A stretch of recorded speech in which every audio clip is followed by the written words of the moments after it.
Dyma Greta. Dwi ar yr apprenticeship Cymraeg I production. A dros y misoedd diwetha dwi wedi bod ar placement efo'r MSTOs, so multi-skilled technical operators. So nhw sy'n gyfrifol am ddarlledu newyddion. So ar y bulletin S4C mae nhw'n cyfarwyddo hwnnw. Dwi'n really enjoy hwnna achos mae cyfarwyddo'n rhywbeth dwi'n ystyried fel rhywbeth yn y dyfodol. So mae'n brofiad anhygoel a dwi wedi dysgu lot o sgiliau fyswn I ddim yn cael y cyfle I wneud fel arall.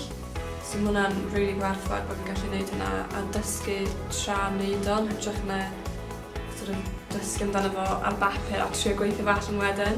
So mae fel trial and error basically. Mae'n really profiad really amazing really. So enjoy it.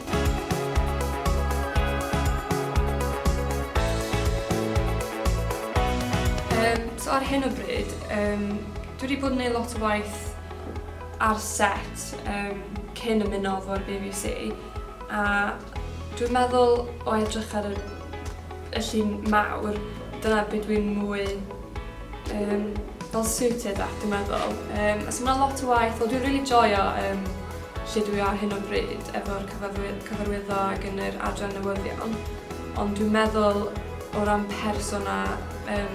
personality, dwi yn berson sy'n mwy on my feet, practical.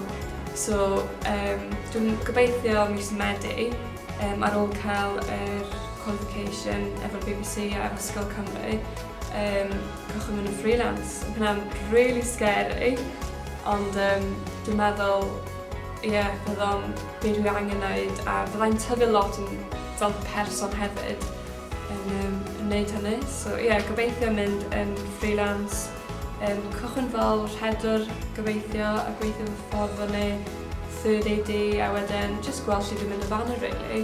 Mae gen I ddiddordeb mewn AFM a flow managing.